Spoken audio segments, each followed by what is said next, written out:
Hi, I'm Peter Lemon, and I am a candidate for City Council.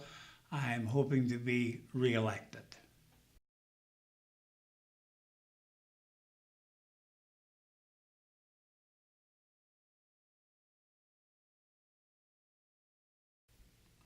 I think the quality I bring is the willingness to listen and the willingness to adapt to change. Since I've been on council, there's been a dramatic change, and I must say that I've been able to work with that change and work to be a better councillor.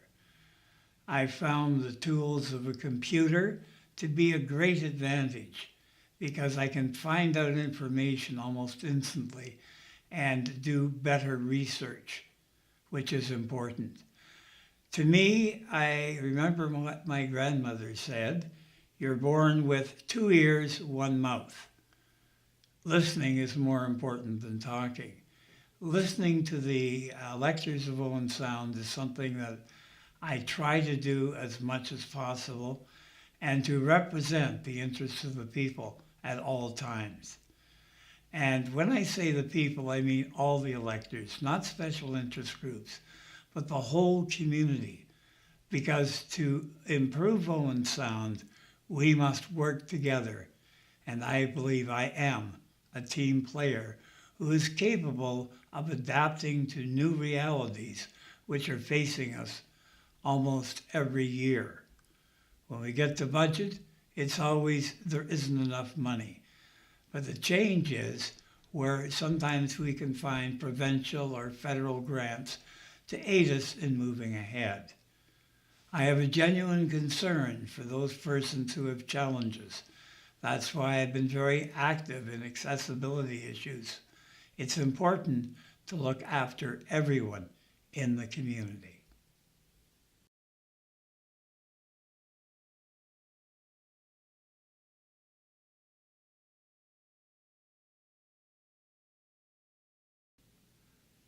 I've been involved in community building initiatives since I was first elected.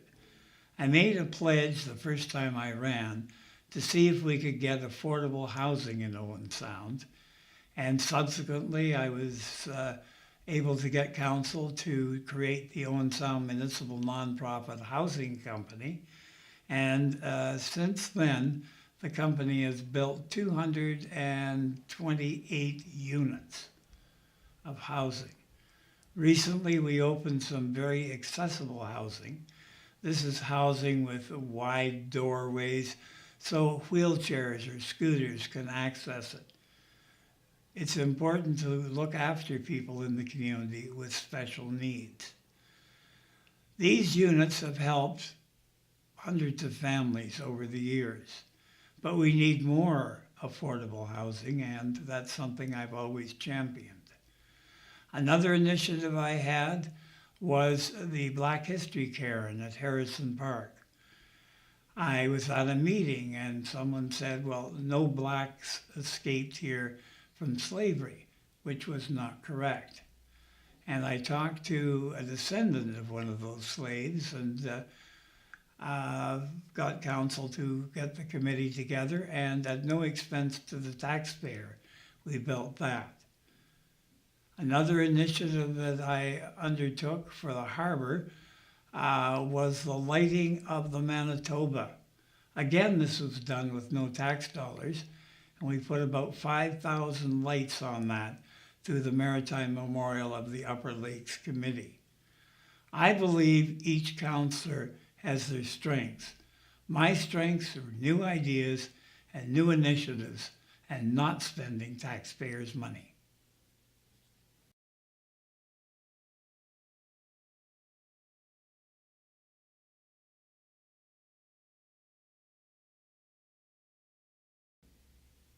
There's not a single answer on how we can accomplish this, but I think the number 1 and 2 items are jobs and housing. Recently, it was announced that 3 local industries were expanding.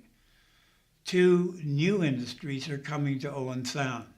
That will bring young people to the community, but we've got to keep them here once they're here. Good affordable housing is one of the keys to that. And another key is the proposed training center in the old Sydenham School. I really want that to go ahead because quite often young people need additional job skills. And right now there's a great shortage in some of the trades, and this training center will help that group. We have a number of initiatives that we have. We have the Business Enterprise Center, which will help all people start jobs, but particularly young people with new ideas. And the future of this city depends on getting involvement by the community in our going forward. City Council is not the be-all to end-all to making things happen in Owen Sound. The most important group are the citizens. And working together, we can accomplish what we strive for, a better community.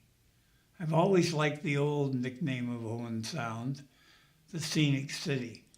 And hopefully working together, we can go green and get the size we need.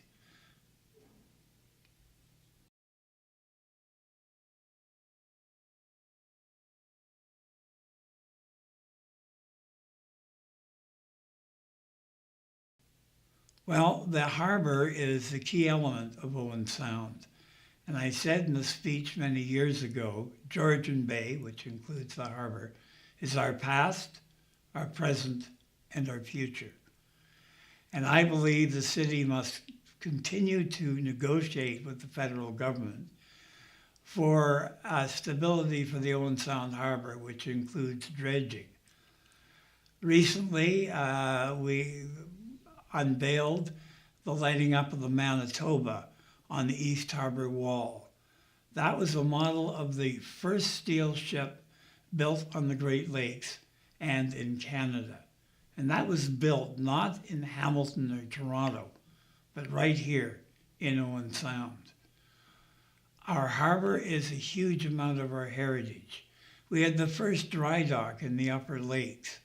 We had countless shipyards and many other things that contributed to the economic well-being of this community. We were the gateway to Western Canada. We were one of the ports used in the Riel Rebellion. We've got a huge, huge history.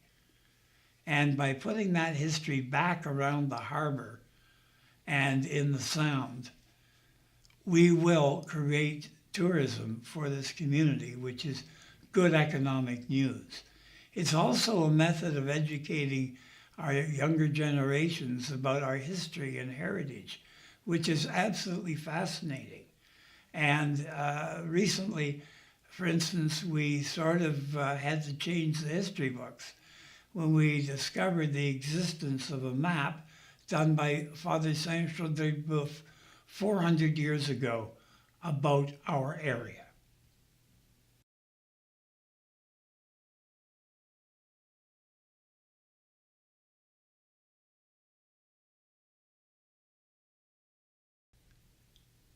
The opioid crisis is a Canada-wide crisis. It's not just an Owen Sound crisis.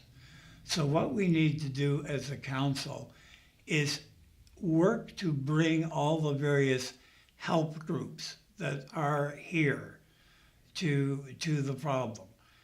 It is a crisis and it's destructive, and it causes a lot of other problems as well.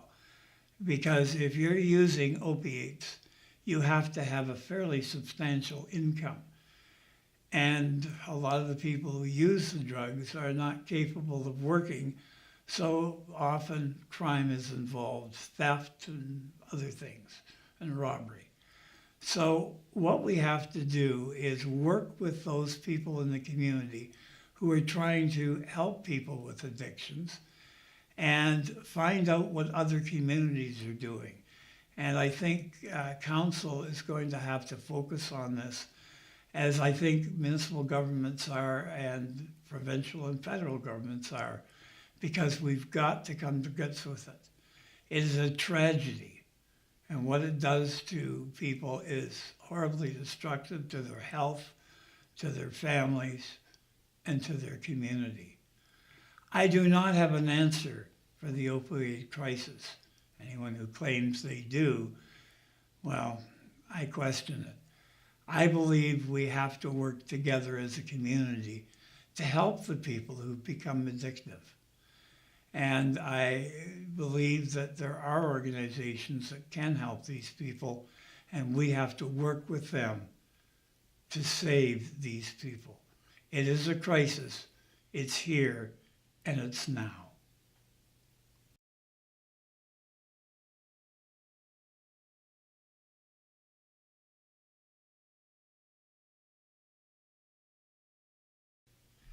Very simply, I support increasing public involvement. And as a councillor, when the committees were reduced in number and thus less public input, I was opposed to that, and I'm still opposed to it. I believe City Council doesn't have a hold on all the answers to all the questions. I have learned a lot from people on the committees, and I feel we need to reverse directions and get more community involvement. An example of this trend is the art gallery, which is reactivating a lot of its community participation. And that's the way to go.